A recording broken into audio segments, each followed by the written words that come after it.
The psychedelic revolution is here. If you want to integrate your visionary experiences into your purpose, get clear on your entrepreneurial path, and help people while you do what you love, then this podcast is for you. Welcome to The Psychedelic Entrepreneur, Medicine for These Times. I'm your host, Beth Weinstein. I'm a spiritual business coach, 3-time entrepreneur, and a lifelong student of psychedelics and sacred plant medicines. You carry your own unique medicine, and your medicine is what we need for these times. This podcast will help you to share your medicine so you can create transformation in the world. Listen in on conversations with psychedelic leaders, changemakers, and conscious entrepreneurs who are living proof that a better world is possible when you follow your heart and live in alignment with your soul. Hello, everyone. Welcome back to the Psychedelic Entrepreneur, Medicine for These Times. I am so honored today to have a client of mine and also a friend and a peer in this beautiful psychedelic space, Sinclair Fleetwood. Thanks for being with us, Sinclair. Thanks so much for having me, Beth. I'm so happy to be here. Let me introduce you to Sinclair. So Sinclair is the founder of Mystical Heart Collective and the Psychedelic Integration Podcast. She is living proof of the transformational power of psychedelics. She was called to heal with plant medicine after battling a life-threatening addiction and losing her father in prison to violence and alcoholism. Sinclair spent 2 years living in the Andes Mountains of Ecuador and working closely with ayahuasca and San Pedro, ancestral rituals, and shamanic ceremony, healing in retreat with more than 400 people during her time managing operations at a medicine retreat center. During her time in the trenches of the ayahuasca industry, she saw a disturbing and reckless trend. There was no real preparation, aftercare, or integration support being offered, components that are absolutely vital to completing the healing circle created through working with psychedelics. Now, as a trained and certified transformational and psychedelic integration coach, Sinclair provides experienced holistic guidance throughout the entire psychedelic journey. Sinclair specializes in working with healers, facilitators, empaths, and those on the medicine path who are ready to level up so that you can thrive, enjoy your life, and be in service at your highest possible capacity. And Sinclair, I can't wait to get into it because your story is just so beautiful and fascinating. And I always love when I meet people that I say are like the poster children for the power of these beautiful plant medicines. And I think in some ways we all are, right? Mm-hmm. But let's hear your story. You know, what brought you to go into psychedelic integration work? You know, what was the path you were on when you went and worked in the retreat center? You know, where'd you come from? So I had my first psychedelic journey with mushrooms when I was 19. So I started the veil was lifted then, and I kind of realized okay, everything that I thought I knew about everything is wrong. And I think that seed got planted in me pretty early. I know you had a similar experience when you were 14 with LSD, but that I had a lot of psychedelic experiences recreationally as, in my 20s and 30s, and where I was getting messages about myself, but it was more in a fun, party, rave kind of festival vibe. And I also had some pretty difficult experiences. And the more that I worked with the mushrooms, the more I would have a little bit of a harder time. And I worked in my earlier career. I worked in nonprofit. I worked for the Red Cross for 8 years in Austin. And I worked in a substance abuse treatment center, and I worked in education, and I was a big activist for, women's reproductive rights. And so I always wanted to help. But I was doing it in a very martyr-y kind of way. And I was a raging alcoholic. I did not have a good relationship with my father. He was kind of absent, and I loved him very much, but he was he was also an addict, and we had a kind of, this is the symbol for our relationship, was just I'm so much like you, and I love you, and I want your attention, but I don't know how to do it other than to party with him. And we had a very dysfunctional relationship, and I learned how to use alcohol to push my feelings down, and drugs. And so I spent most of my 20s and 30s in an addictive being like the functional party girl, you know, like always having fun, doing crazy, amazing things. I like worked at South by Southwest and I volunteered for ACL and I like got to meet tons of people and do, you know, I had a cool life, but I was miserable inside. I was in tons of debt. I was really overweight at one point. I weighed like 80 pounds more than I do now. Like I wasn't healthy and I was really being very reckless with myself. And as I continued on that path, I ended up kind of getting sober for a few years. And that's when I worked at the treatment center. And I started getting glimpses of like this natural version of me, this like friendly, optimistic, like fun, funny lady that was in here. And I was like, wow, I really actually think I like this person. And I didn't know how to like myself when I was drinking because I was doing so much stuff that felt so shameful. And then I ended up like relapsing while I was working at the rehab because I wasn't doing any healing. Like I wasn't drinking, but I wasn't healing the trauma underneath. And during that time, my dad went to prison for assaulting his girlfriend and he ended up dying 6 months later after he was sentenced. And he got a really harsh sentence and the trial was like very traumatic for my family and it was a whole thing. And so I had this relapse and I was kind of in the relapse. I was in this abusive relationship. I got out of that. And then a friend of mine, this new friend that I met was like, the minute she met me, she's like, I want to take you to Burning Man. And I was like, Burning Man? Those people are crazy. That's true. So I was very resistant at first. And then I don't know, something happened. I started like opening myself to the idea of like going to this festival, being a person that went to Burning Man. And I was like, there's no way I'm going to get a ticket to this because it's like impossible. This was in 2016. And I wrote this like message on a message board. And I was like, here's why I want to go to Burning Man. I want to take my dad's ashes there. And I feel very called to do this. And I want to put them in the temple. And I like, please, somebody ticket, like angel me, be my playa angel. Cause I was like getting with the lingo and stuff.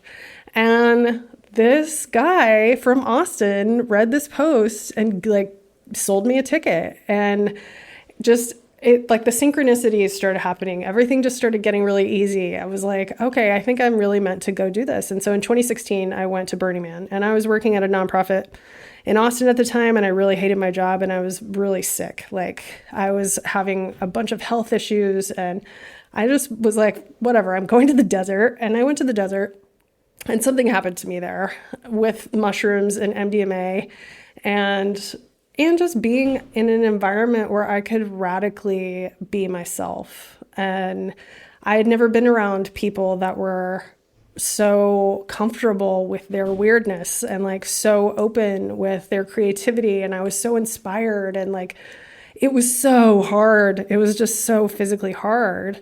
And the clincher was kind of when I saw the temple that year. It was a Japanese pagoda. And my dad was like obsessed with Asian architecture and art. Like he loved Japanese art. And when I saw it, I like collapsed onto the ground. I was just like, I can't believe that this is here. And I had, you know, like I think everyone does at Burning Man, this like one time where I got really lost out there by myself and was like, had a bunch of MDMA and I was like having this whole thing with the playa. And then this lotus appeared and then a woman came into my camp and was like, your playa name is Lotus. And I was like, I don't know, this is crazy. This is like, is this really happening? And it felt all so right. And I just saw this version of myself there. I felt this version of myself there that felt very true. And this, you know, after years of kind of not having a relationship with spirit, being a staunch, you know, liberal atheist, like activist, like there's no such thing as any of that. I started to open like, actually, I think there is something there. I mean, I feel my dad's presence with me. Like I can feel, it feels like the universe is conspiring in my favor. And I started to feel spiritually awake in a way that I never had before. And so that journey led me to a year of just burning my life down, basically. I came back to Austin and I quit my job and I was just like, not this, not this. I just started selling all my furniture. I was like, I had no idea what I was doing. I did the forest fire version of this. And I tell my clients, I'm like, you don't have to do it this way. This is not really like a great way, but if you need to, it's okay. You know, like some people this is what I needed. I needed to really just go for it. And I didn't have any income. And then I got $8,000 from an old 401k. Like everything sort of fell into place. And then in 2017, I started freelancing. I quit my job. I was freelancing as a web designer. So I was kind of like starting to be an entrepreneur and starting to work for myself, but I didn't know what I was doing. And I wasn't really that passionate about it. It was just something I was good at. I got in a car accident on my way home from yoga class. And that is what I call my cosmic bitch slap. Like the universe literally punched me in the face with another car, and like I broke my nose and my hand got broken, and I was like all banged up and beat up and my car was smashed. And I realized like my time in Austin is over. Like I can't be here anymore. I don't know. I didn't have a car. It's like impossible to be there without a car. And I ended up moving home with my mom back to Amarillo, where I'm from, in the panhandle of Texas. And I was just sort of lost and like really like the addiction was getting worse and worse. And that second year I went back to Burning Man. I got another ticket. Like I was able to go, and I went by myself and camped with some people that I didn't know very well. And that was my reckoning. I had went hard into the booze and the drugs when I got there. And it was like one of the hottest years, 2017, the radical ritual year. Yeah. Crazy. It was a hard year for a lot of people. And that was the year I quit drinking alcohol at Burning Man, like on Wednesday, like early in the middle of the week. I was like, if I keep doing this, I'm going to die. And I don't think I want to die. I think I want to live. And so I had my dark night of the soul, my like initiation of, at the playa. And I went to a sober camp, and I think it's called Run Free. I love those people. I was not an AA person, but they took such good care of me for like a whole day. And then I just like the rest of the time I started drying out. I burned my addiction in the temple that year. I like went out there and had this ceremony and this radical ritual. And then I went to Zendo afterwards, and I was like, I'm not having a psychotic or, psychedelic break. I just need to share this with somebody. And this beautiful woman, Karina, she was there to support me and listen to me and just like witness me. And I was like, I think I'm sober. Like I don't know how this is different from the hundreds of times that I've tried to do this, but it has, and I haven't had a drink since. That was 5 years ago. So from there, I was living at home, and I was like, oh, fuck, what do I do now? And then I was like very lonely, and I didn't have a lot of friends, and I was getting sober by myself. And I met someone online, and he was going to South America. And so I thought, what a great idea. I'll follow this guy I don't know down to South America, which now I look at as like, oh, the universe was like, how are we going to get her to the medicine? Oh, yeah, she'll follow this guy because that's what she does.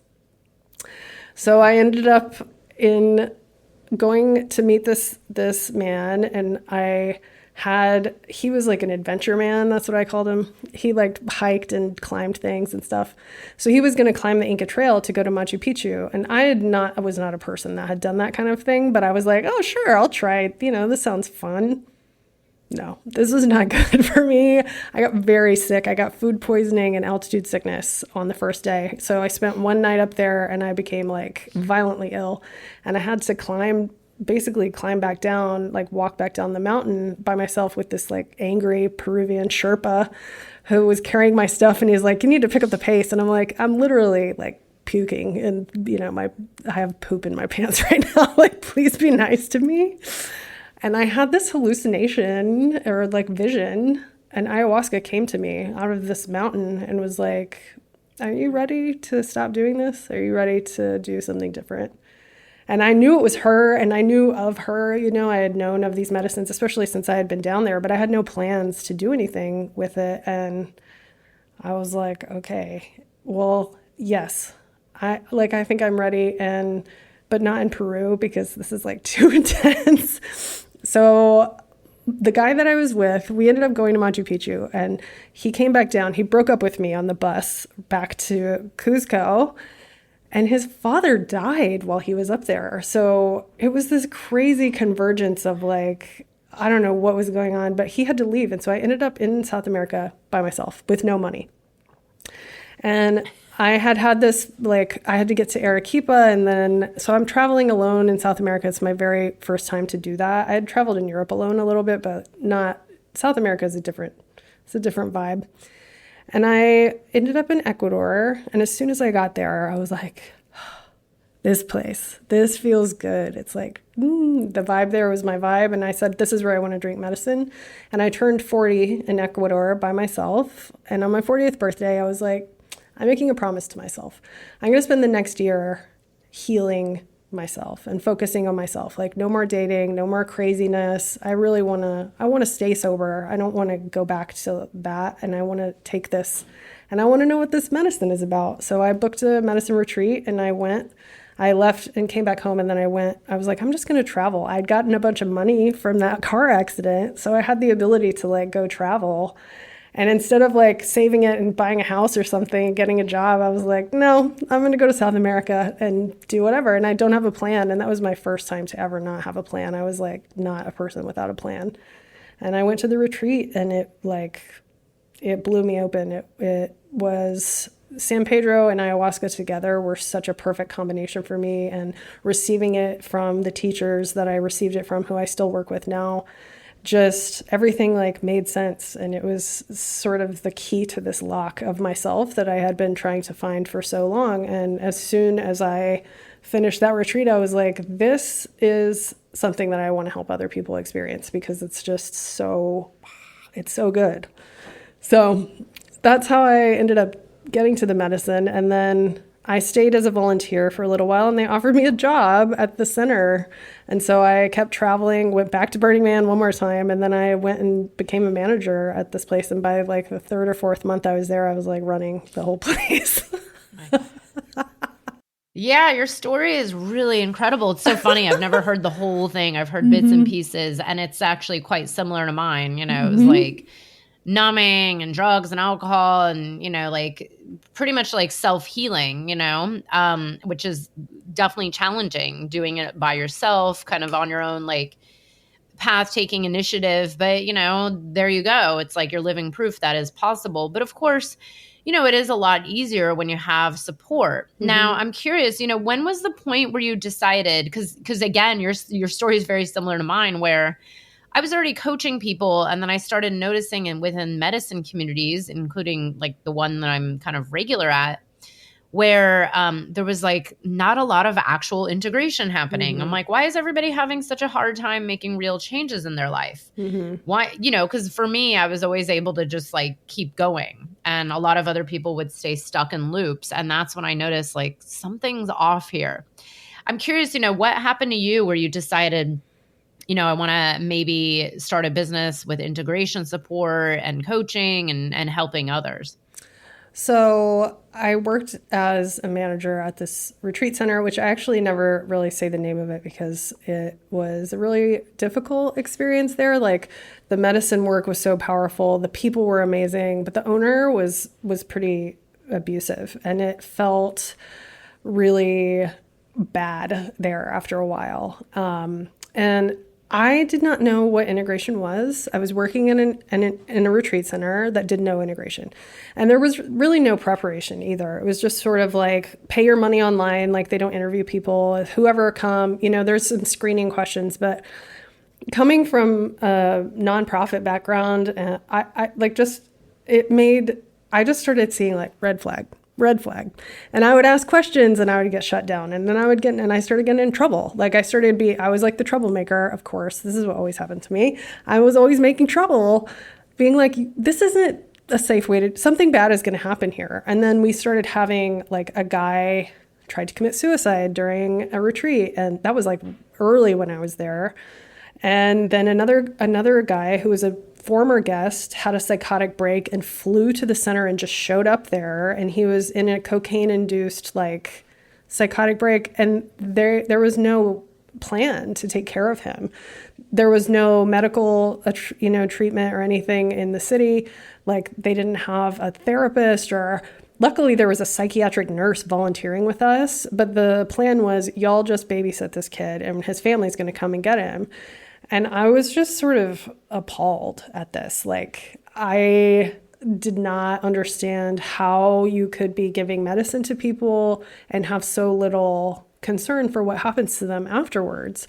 And that was not just happening to the guests, but the volunteers that were coming were a lot of young people who were really confused, and a lot of them had been, suicidal, and like, these were kids, and I'm in my 40s, so I'm like older. I'm like kind of becoming like the mom of the group, and I'm just looking at this, and then I also am feeling in myself like I'm not integrating. I'm taking care of all these other people, but I don't have any support. I have to figure it out myself. And so the more that I saw this kind of happening, I would hear people would, they're like, I'm sober, I'm never going to use heroin again or whatever. And then they would go home and like get right back in the same situation that made them sick with no support. And as soon as I left the job there, because it just got overwhelmingly late, I was like, this is harming me. Like, there's no amount of ayahuasca that is going to make this better. And that is how bad it is. Like, it's bad if you're spending all of your ceremonies processing what your boss is doing to you, So I had started teaching workshops there and kind of like doing self-love work and, self-acceptance work, and started to feel into the things that people were struggling with. And when we left, I was like, I want to do something to take care of people all around this experience, because, you can get medicine anywhere. You can take mushrooms at home. You can buy whatever from the dark net. Like, people are getting the medicine. I don't need to give you the medicine. There's people that are doing it, especially with these ancestral medicines. It should be someone that has a long training experience. This is not something you can just take a 2-week course online and then now you're a shaman. Like, that was, and so many people were like, I want to be a shaman. And I was like, I don't think you want to be a shaman. Like, you want to share your medicine. So how can I support someone to do that? And actually the program that I ended up building was something that I needed myself, because I didn't know how. I was messed up. I was like, I don't know how to be in the death cult, is what we call it. But like the regular world, I don't know how to function in this world anymore. I've been living in an intentional community where everybody's loving and everyone's on medicine all the time. And like, it was a shock to come back to the US. And so I wanted to bring some of that magic that I felt inside that maloka into a support system that could actually help people change their lives, rather than just have this peak experience that feels good for a while, but nothing really happens, Oh, that's such a beautiful share. And wow, it's so eye-opening. But I mean, the reality is we've all seen some level of, the ups and downs of kind of the medicine world, like, again, it all comes back to not having this proper support and doing the integration and also like having the ego in check. And I really love what you said about creating a program for yourself. It's like creating what you think that you needed and sharing that with others, which essentially, I'm a really big believer that most of us service-centered entrepreneurs are on this path of basically creating, like, hey, this is what I would have wanted back then, or this is what worked for me, or this is what I've figured it out. And, maybe you should give this a try. So let's talk about, what you're offering now and the kind of people that you work with now. And also, I would love to hear, like, what did you do maybe like a year ago or a year and a half ago before you joined the True Path Entrepreneur Mastermind program? And what are you up to now? Like, and how has your business shifted? Mm-hmm. Okay. So, well, when I started out, I wanted to do coaching. I knew I wanted to be a coach, but I hadn't really worked with a coach. I had done a lot of therapy, talk therapy, and tried different, worked with other healers, but coaching always really inspired me, I think. And I can't remember exactly how I like put these two things together. I think somebody that had been to our retreat had done a coach training. And so I'm a triple Capricorn. So I'm like, okay, what class can I take? So I did a training with Being True to You, and it was good. It was like really academic and really, like going deep into the the substance abuse treatment side and stuff, which I was not really like that interested in working with people specifically who are overcoming addiction. I think everybody has some kind of addiction that they are working through. So I don't specialize in working with people with like acute addiction, but that was kind of where I was starting. But that program really inspired me because it didn't give me what I wanted, which was I wanted a spiritually based, like grounded, earthy program that felt holistic, where I felt like this is not just about my mind and like trying to learn. And I spend enough time up here. I wanted to bring it to my heart, and I wanted to, for me, being in my body has been a big issue. I spent a lot of time checked out of my body, and I was also at the same time as this, like I started having chronic pain. Like as soon as I stopped drinking, my body started hurting everywhere, which I wasn't really dealing with at the time. But I know now that like also really led me while I was doing this work to figure out, okay, what do I want to offer? So I kind of, I started out just talking to people and doing free coaching and offering. I was doing this work with my partner, John, who I met we were both working at the center, and it was like a beautiful love story. I met my person, and we tried to start this together, and it was working a little bit. Like, I built a website, and I like started doing all of the stuff I knew how to do because had been a web designer, and I saw what people were doing on Instagram. So I was kind of like emulating that. And I didn't have any strategy or business, I didn't know about the business side. I knew what my spiritual message was, but I didn't know about the business side. But I did know that I wanted to create I was spending time when I was doing these calls with people, kind of explaining the spiritual concepts to them and teaching a lot on the call. And I wanted to be able to support them wherever they were, but I needed them to know a bunch of stuff that they didn't know. So I ended up creating a digital course, and that is now part of my program. So the program that ended up kind of growing from, I started it as more just the digital course with like a group component, but now it's a hybrid program it's called Rise and Align. And the philosophy of it is the rising is rising into your highest self. So with the medicine, with your actions, your way of being, raising into what you're meant to be instead of being stuck in your trauma or stuck in your old stories or stuck in your limiting beliefs. So that's half of it. And a lot of that can come from the medicine. So you get this vision of like how you want to be and not how you want to be, but like how you actually are. It's sort of a remembering of who you are.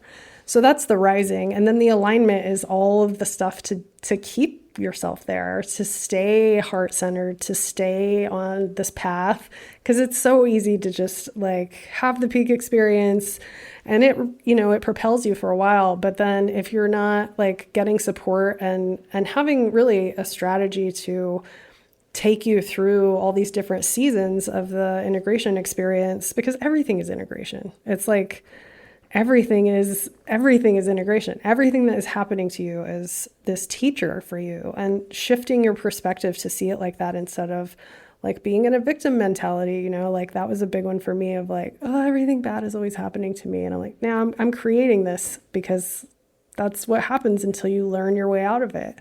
So Rise and Align is you can do a 3 months or 6 months with me, but it's a group private hybrid. So I do 2 group calls a month with a group, and then you get 1 private call a month. And we have, an online group in Discord, and I have this digital course. So there's like a curriculum that goes through the whole thing.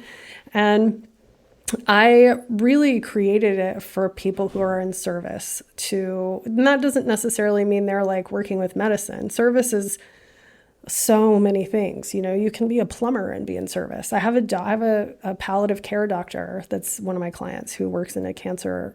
He cares for people with cancer, and it's so beautiful to see someone like that who is in such a difficult job find these medicines, and not only are they doing the work themselves, but they're like, how can I take this into my practice? Like, I want to help people who are at the end of their life have these experiences.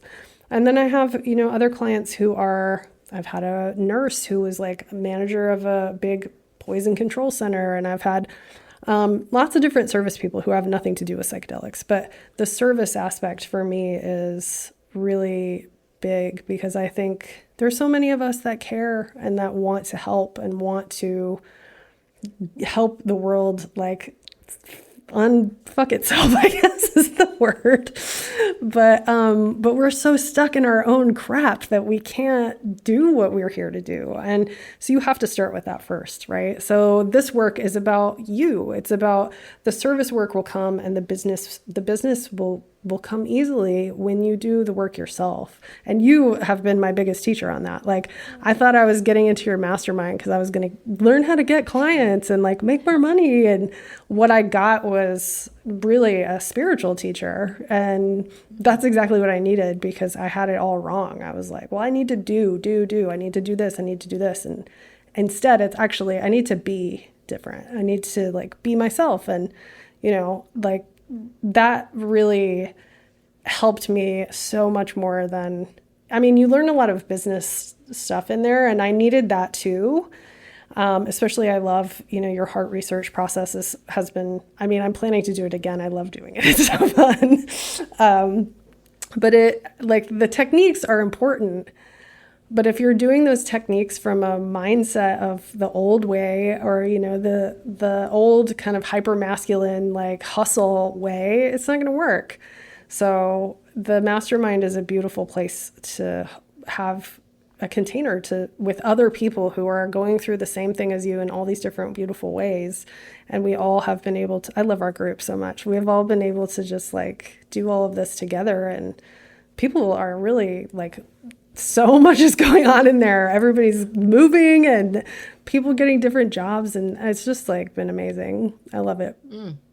Beautiful. Thank you so much for sharing this. And, you pointed out that you're helping people in service. And it's funny because yesterday I'm teaching a class for psychedelics today right now. And I was like, look, if you're on this path of helping people, coach, healer, therapist, nurse, whatever it is, herbalist, you need to have your own support. It can't be this imbalance, which is a very kind of old paradigm, like, especially with women. It's a very, it's like a common thing in our history of like giving so much and then not taking care of ourselves. And we are entering into these times where we need to have this kind of even, or balance in our lives of like, okay, I need to be supported with my own integration, with my own mindset, my own healing, my own path, so that I can actually serve at a higher level, because if that's out of balance, that's where people get sick or burn out or start to hate. I said in this class yesterday, I said, look, I would never want to work with a facilitator or a psychedelic assisted therapist who hates their job. Could you imagine you show up and they're like rolling their eyes while they give you your mushrooms to do a 5-hour therapy session? Come on, that would be horrible. So this work that you're doing, providing, help and support and integration for people in this service area, I think is going to be like, I say it's almost a non-negotiable to have some kind of support. Like, I have never quit doing my own integration. And if anything, having support expedites everything much faster. And it's like, oh, then you get the benefits of the medicine or other modalities you're doing. And I love what you brought up about the mastermind, that it's, a spiritual program and not a business program. But I will point out that you had one of your biggest months ever, I think, last month, was That's it? True. Like October, yeah.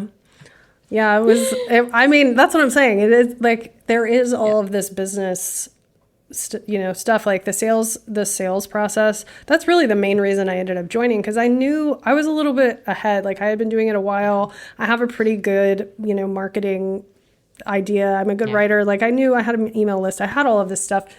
I wanted to learn how to connect with people and to not to sell to them, but to understand how to attract. I mean, I didn't have the language right. Like I would think I have to get these, like the way I was thinking about it was I need to get these people to come and like, how do I find that, and instead of thinking of it like, oh, you just turn your light on and then they come to you. Like that's the real way. And going through the process helped me enabled me to, find my own kind of remix of what you teach to make it really my own. And I love that you encourage that in your program. It's like, here is the system. Take what resonates and leave the rest. And that's what I always say to my clients in my work as well. Like, not everything I'm going to teach you is going to resonate, but it's going to spark something that does. So I really love that about it. And, I don't know. I was so desperate around my business when I started. I was so afraid. I had so much fear. What if this doesn't work? I was so attached to it working out. And I don't have any of that now. I am very easy. Like, I'm very easy with it. And I recognize that like everything happens when it's supposed to. And, all delays are beneficial, and, rejection is protection, and like all of these things where it's just like, you know what, if this isn't the highest way that I'm meant to serve, show me what to do. Like, I don't have to be a coach like this. I love doing this, and I would love doing something else if that was more beneficial to me and to the whole, like I don't need.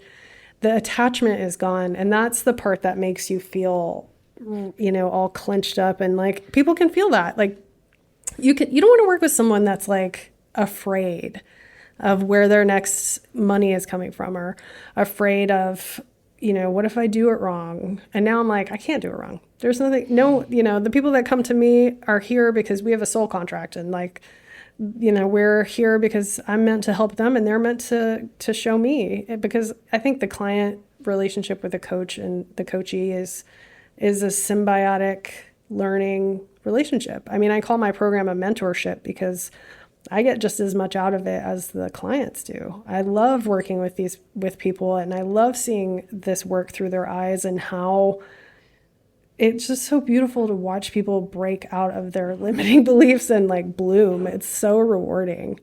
And it's, to see someone just not only have the big plant medicine experience, but have the big experience of having a good day when they haven't had any good days in a long time, or, realizing that they don't have to be depressed anymore, or, the anxiety is their body protecting them, like, and they can start to learn how to relax that. And then they're not anxious anymore, and they're not medicated anymore, and then they're like, wow, I think I could do something good with myself instead of worrying and being afraid and like being closed down and neurotic and whatever we all are these things.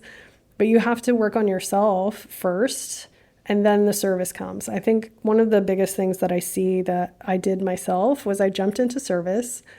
And I'm not saying you need to like wait, forever until you're in service. If you feel called to be in service, that's part of what the medicine path is for. But a lot of people are using it as like a spiritual bypassing.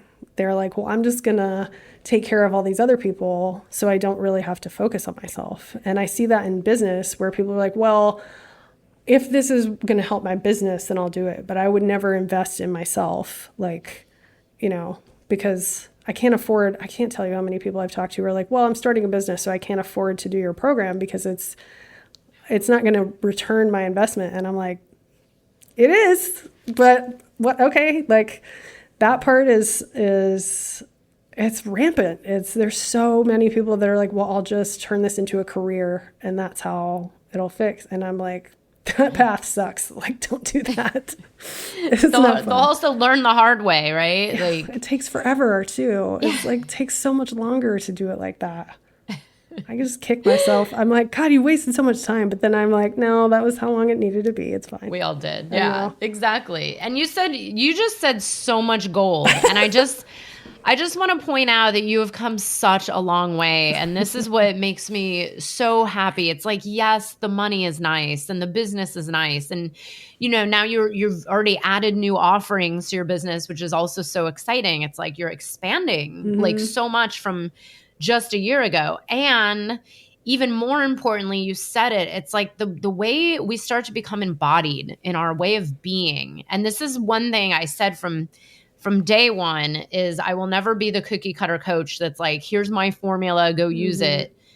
Because first of all, that doesn't work. We're all different humans. We have literal different blueprints. And these cookie cutters, and especially people in the realm that we're working with, right? Like medicine people or people on a spiritual path, the cookie cutter is very old paradigm. It's like, let's follow this generic way of doing things and, maybe it'll work and maybe not. But when you're working with people who are, more energy sensitive, who are maybe more in tune and maybe just more energetically awake, they kind of see through a lot of that BS. And that's where when my favorite moment, and I knew it, it's almost like predictable. A lot of my clients go into this, like, I like to blame it on the Lionsgate in August, but a lot of my clients in August tend to go through this like portal of being like, wah.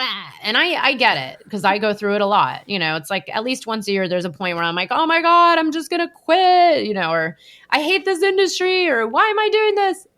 But you went through this portal of kind of questioning, like, you know what? I don't like the way this is done. I don't like what the industry tells me. And I don't like the way coaches do that. And this is where I'm like, yes, because what it does is it's bringing you into yourself and your truth and your deepest alignment. And that is where the gold is located, is in your truth and your authenticity. And I've seen this so many times. And then of course, that's when everything just started like taking off for you, when you kind of rose out of this portal. And now, you're about to go to Ecuador, you're, like expanding, you keep signing clients left and right. I think you're maybe even moving. Oh yeah. And it's all interconnected. It's amazing how much doing this work has affected my, you kind of think of your business as this like separate thing to your regular life, but it's not.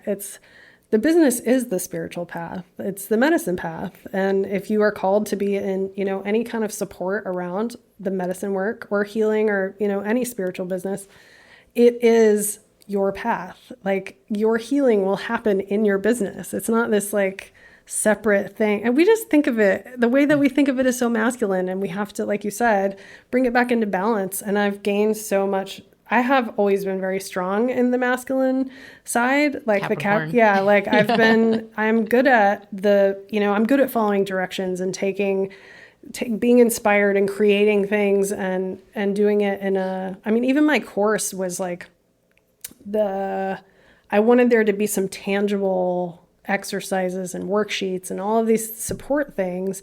And now that I created that, I'm glad that I have it. But a lot of the real heavy lifting work that I do is in the coaching group. It's in the conversations and the feminine side, because you can't have one without the other.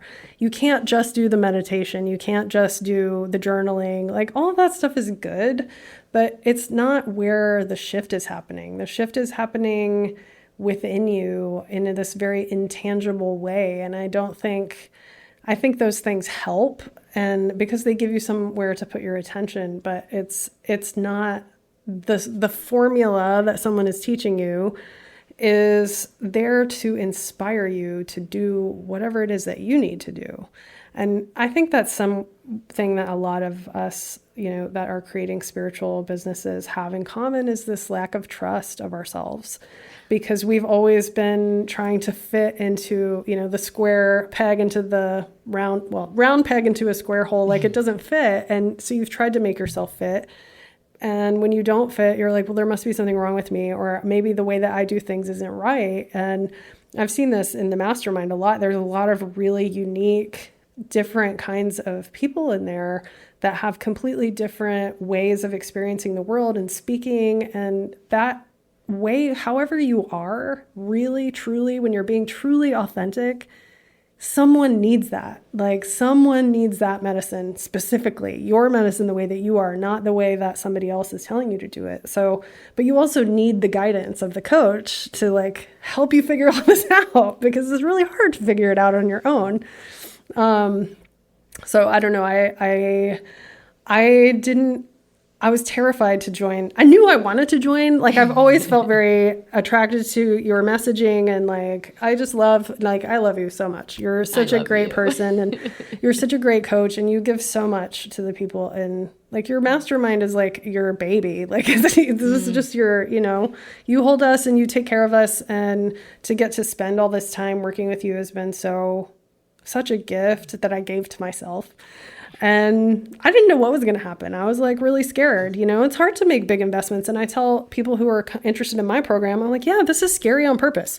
It's supposed to be scary. You need to show up for this. If you pay me $500, you're not going to come to anything and you're not going to get anything out of it. So I think you have to throw some skin in the game to make it count. And also, people in service deserve to be paid well as well. It's like this whole other realm of why do we think it's okay for billionaires who like are, capital, whatever it is, venture capitalists, like they can make a lot of money, but people who are, saving lives with their spiritual work, like shamans, should be working for free. Come on. That's just an old broken story that doesn't serve. Yeah. So it's cool to usher it. Like, it made me feel so empowered to throw down the money for this program. And I think for some people, Jonathan Schechter is in our group, and he said, I thought spending the money was going to be the hardest part of this program. and we're all like, no, that was like the easy part. Now you have to do the work. Yeah. It's like, I always say my program's like a gigantic ayahuasca journey that goes on for a year. Yeah. But like, especially those of us medicine people or people on this kind of deep healing path, we know that, that it's not always easy. There's the ups and the downs and the challenges and the expansions, and this is the life. And you said, you said a lot about the healing path, like being on this path as a healer or a giver or, a service. This is part of the service. It's like, it's all intertwined. And I've written about this in the past too, where when you step onto this path of service, and not from a place of bypassing and just serving and not doing any of your work, but, balancing it out, then your healing, your growth actually expedites so much quicker. I mean, I've noticed it year after year after year. I'm like, oh, that was so much easier to get through. Mm-hmm. And it's like you said, just trusting ourselves and taking those initial steps, even if it's scary, and jumping into the fire. It just gets easier and easier over time, where next time you go through some portal, you're going to recognize it and say, oh yeah, I've been here before. Mm-hmm. And I know this is it's kind of like the calm before, or the storm before the calm, or the fire, the forest fire burning down before the growth happens. Mm-hmm. I mean, it's just part of it. And this is what's been so beautiful, is to watch you, going through the ups and downs and handling it with such maturity and grace. And it's like that right there is the pure work. And that's where I always say to people, look, if you're able to do that over and over and over and over, you're going to make it. Because most people who step into this industry, coaches, healers, entrepreneurs, what happens is when I see people like go into the abyss of like, I can't handle this. This is like, I'm failing, or I just had a bad launch, or that didn't work out. And then they just spiral downward and they give up. And I've seen so many people give up. And that's where it's like the resilience of just knowing like, okay, this is the ups and downs. And you would have an up and down at a job, whether, so it's kind of the same thing. It's like, entrepreneurship just feels so much scarier because it's like yourself, and it's this deeper level of self-trust. And also you, like, as your business, like being your authenticity is scary, but it's like, it's what the world wants and needs. Mm-hmm. I'm curious, I always love to ask my clients this question, but I'm curious what else you've noticed that is not connected to your business that has changed. I mean, yes, you had a over $10,000 month. Yes, you have this ayahuasca retreat that you're leading, which by the way is like freaking amazing. I've never even done that yet, and I dream of it one day. But, I'm curious, like, have you noticed any other like side effects? One really big thing that has happened that is sort of business related, but not totally. So I was saying earlier that I was doing my business, Mystical Heart Collective was founded by me and my partner, John. And I have always been kind of the main, person in the business. Like I do all of the social media, and he, we have a podcast together, and he's a really good coach as well. But he is a completely different kind of person than me. He's very hands-on. Like he is on the path to carry medicine because he's a medicine man. He's the man you want with the drum and the tobacco and the ceremony. And his presence is healing. Like just his being is healing. And that's not something that comes through on social media. He's not a person that will sit at a computer and like write an email. Like that's just not his thing. And so we had this, when I started working with you, I was very like attached to us doing it together. And it had been this difficult thing in our relationship. Like we wanted to work together. There are many parts of working together that we really loved. And there were many parts of it that we did not love and that were really like jacking up our actual romantic relationship, which is the whole reason that we were partners in the first place. We didn't partner together to be in work together. And over the summer, when you were talking about me like going through this like angry whatever, I was like having a time because I got some clients at the beginning of the summer. And then I was like, yes, okay, this is going to work. It's going to work. And then the whole summer was just dead. Like not only was I not getting clients, I didn't have any leads. I wasn't feeling good about it. Like something felt really stuck. And I actually went to visit one of our mastermind. I went to see Marissa in San Diego over the summer. And I ended up actually like working a lot while I was there because she had a conference she had to go to. It was like kind of a weird timing how it worked out. But I was in the process of, really digging into the sales process and everything. And I realized like that the block was nothing to do with what I was doing in the business.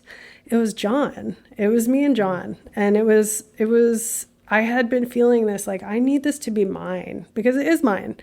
I'm like trying to include this other person and he's not participating. Like none of this is his and he's not interested in it being his. He didn't want to participate. And so I was sort of trying to force this thing to happen that didn't want to happen. And it was like, I had to realize like, you have to do this on your own. And I remember I went into the group and I was like, I just need to say this in the group. Like I need to say that I want to be on my own and I don't know what it looks like. And I have this brand and, I've built this whole thing. I have a website, this beautiful website that I love. And I don't want to have to like the amount of work that I would have to redo and change my name and all this. I was so like overwhelmed by the idea of doing this, but I knew energetically that this was something that had to happen. And I went into the group and I was like, I'm quitting my partnership with my partner. We're just going to be romance partners. I just want to love him. I don't want to work with him. I hate working with him. I love making the podcast with him, but the rest of it sucks. Like, I don't want to do this anymore. And he's totally on board with it. Like, it was like a relief for us. And as soon as I did that, I signed 2 clients. I made like, $13,000 within like 48 hours of doing that. And I was like, holy shit, these energetic shifts are so big. And this wasn't about work. Like this was about me letting go of the attachment to how I think things need to be and really paying attention to how I feel, because that's the compass. Like that's the map. You don't have to look outside yourself. Everything that I have learned in the program has always been like, okay, take that in and sit with it. And now, like, how do you feel? Because you have the answer. You don't have to look outside yourself. You don't need Beth to tell you. Like, she's told you, here, do this, whatever, here's the thing. But what you have really taught me is how to trust myself and to really listen to, instead of forcing things because I think I should do them a certain way, or having an attachment to the way my business used to be or how I imagined it would be, how it could be instead, which is a completely bigger feeling. Like, so much is coming through. I have another program that is like incubating now. It's coming through. That is like, I'm like shake when I talk about it. I'm so excited about it and it wouldn't come through if I was trying to, include this other person. So that's probably the biggest thing that's happened for me. And that has directly led to us, like, during that same time, we had manifested this house. A friend of ours had given us a place to live for a year. where we were kind of caretaking some land for him. So we had a really great deal where like that was part of me being able to keep doing this and not have another job job. Because I had a place to live and I didn't have to worry about, a bunch of rent or anything. And that situation had started to deteriorate over the summer due to something that I did by making it deteriorate because I didn't like the situation. And all of this kind of happened at once. Like I kind of got in trouble with my friend and then it became clear we were like, also, we don't want to live here anymore. Like this isn't, I want to just be friends with my friend. I don't want this like energy of, we're living at your land and I don't know, it just didn't feel good anymore. And so now we're moving to Asheville from Austin. I'm a lifelong Texan. I lived in Ecuador for a while, but this is my first time to like live in a different state. So I'm moving to the East Coast. I'm excited. And we're going to be there in January. And my partner's sister and mom live there. So we've been kind of called there for a while. But we're relocating. And yeah, we're spending a month in Ecuador with some clients that are in my program now. They're coming to the retreat. And so it's our first time to do a retreat with clients in the program that we started them 6 weeks ago. So they're getting 6 weeks of preparation. And then we'll do the retreat. And then we work with them for 4 months for integration. So we're working with them until the spring. So I'm really excited to see how this experience unfolds as far as the whole program. And John is, doing his own thing and he's much happier. And like I started doing solo podcasts, which I'm really getting tons of amazing feedback from. And we're still doing stuff together when it feels good. So it's just all of it has been, I tell him all the time, like, this is the best money I spent joining this mastermind because it gave me all this business love, but it really like improved my life in so many other ways and helped me just get out of my own way. Oh my God, like get out of your own way. And if I can do that for my clients, like I feel like that is the most valuable thing that you can have, like more valuable than learning any strategy or whatever. Like that stuff to me, I was writing in the group yesterday. I'm like, Beth is a spiritual coach. She pretends to be a business coach. She's like a spiritual guide. The secret is out. I know. No. I don't think it's a secret, but I know. And you are a good business coach too. But it's like it's so much more than I expected. And all the people that you bring in, like I've been working with Brian Moon for all this year. I love him. He's so great. Beth brings in this astrologer that we get to have a session with. And he blew my mind. I've been working with him all year. There's just so many people you get to meet, and not just the people that she brings in, but the people that are attracted to this program. I'm telling all my friends about it. I'm like, you've got it. If you need a business coach, this is the one. You should do it. It's great.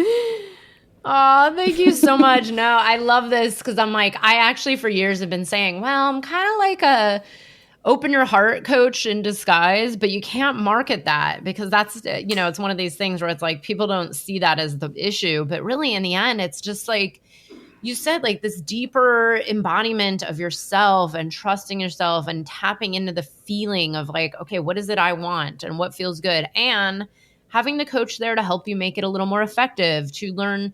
There are certain like 3D things that are like, okay, here's what you want to do.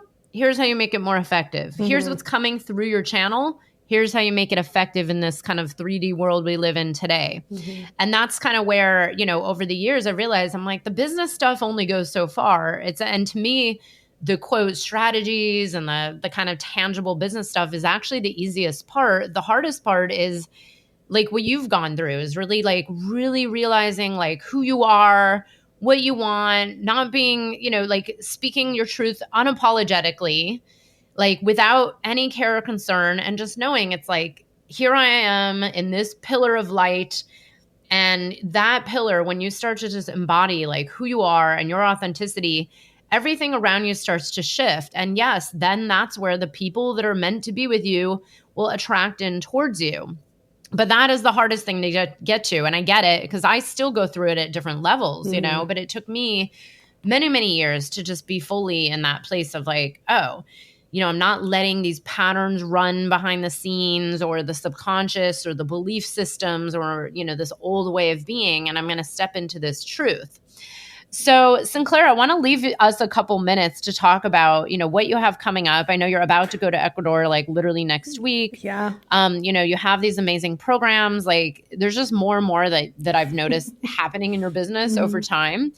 But what would you tell people that you have coming up in the next like 6 or 12 months? And, like, who is it for? So I have a few things. My program, Rise and Align, is my number one like signature offer, and it combines everything I do into one place. It's coaching, curriculum, and community. So you get the group, you get the private coaching, and you get a curriculum, a digital course that is going to take you through your entire process. And it's really for anyone who's on the medicine path and that to me, that means people who either are ready to work with medicine or who have been working with it for a while, but you're not getting the results that you want. Maybe you keep finding yourself stuck in these, limiting beliefs, the pattern, negative thought patterns, like you're repeating. I say like you're self-sabotaging. You have maybe you have a harsh inner critic. Maybe you see yourself in a perfectionism loop. Like there's so many parts of that. That is very common, especially in spiritual world, like just getting in your own way. So my program is designed to give you all the tools and support and like love that and space that you need to get out of your own way so that you can actually enjoy your life. Because it's not about the business. It's not about having the money. It's not about having the relationship. It's not about having the house. It's about how you feel. And if you can feel good, then all of that stuff will come to you easily. So what I say my program delivers is it enables you to be present and be fully authentic in yourself and be who you are so that you can enjoy your life and have fun and like reap the benefits of being here and getting to wake up and like getting to work with these medicines. And so you can be in service, because the service piece is about healing ourselves. But when you're ready to level up from just healing yourself to expanding that into how can I be in service to the greater good, that's where I want to take people, is from that like, okay, I need to get myself aligned so that I can expand. And, you say this all the time, like share my medicine with the world.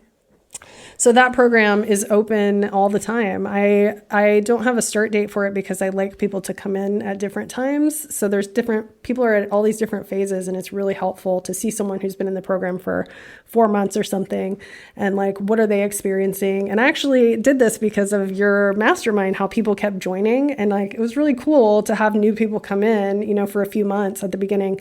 So Rise and Align is open. I also just partnered with some friends, some colleagues at Our Future is Ancient. And Pia is my friend that owns that business, and she's a retreat leader. She's German. She's based out of Germany, but she's in Mexico. And we're doing psilocybin retreat with her in February 12th to the 19th. And they're doing one, I think they have one January, February, March, April, but I'm doing integration support for this retreat. So if you're interested in mushrooms, doing a week in Mexico, it's at the beach, like where the jungle meets the beach. And we're really excited to start this collaboration, and hopefully we're seeing how the first one goes, but I will offer integration support. So Rise and Align is open to anyone who comes through that retreat. And then if you want to do retreat with John and I, will be at the February retreat. So that's open for booking, and her website is ourfutureisancient.com. And the retreat is called Soul Medicine. And we're going to Ecuador. Our medicine family works and lives in Ecuador outside of Mindo. It's called Hayulima. And they just put their retreat schedule out for next year. And I think they're only doing retreats for the first 9 months of the year. They have one every month. But if you were looking for a place to go to ayahuasca in San Pedro, I cannot recommend a better place. We'll be back there in the spring. We're more like going at a time. We're not really taking a group there that time. But that is where I recommend if you're looking for a retreat. My program works perfectly with their retreat. So they have a 12-day retreat. It's very affordable. It's in the cloud forest. Their medicine is so strong and amazing. And I've like just consistently level up every time I go there. I'm about to go take another level up. And I have another program that I'm working on, and I think I'm going to probably launch it in the spring, but it's going to be a year long and have some San Pedro component. San Pedro is my medicine, and I really want to have a space for people who are in service to just take care of themselves, and not just to do like healing, but like expanding. Like I want it to be a space for creators to expand and like through joy and celebration, and so I don't know what it's going to be, but it wants to come. I'm sure I'm going to get some more downloads from it, but my website is mysticalheartcollective.com, and you can click on work with me. I have my digital courses are also available for like self-study, and I have a free master class called 3 Keys to Unlock Your Soul Mission with Plant Medicine, and you can sign up for that. And I learned how to make a great workshop by working with Beth, so that's my one that I just have recently been teaching, and I'm giving it away as a free gift because I really like it. So yeah. And I have a podcast. Oh, yeah. the Psychedelic Integration podcast. Yeah. So John and I are on there. We have I have so many guests scheduled. I'm going to invite you on, Beth, when I get moved. Please. Yeah, I want to ask you all these awesome questions that you asked me.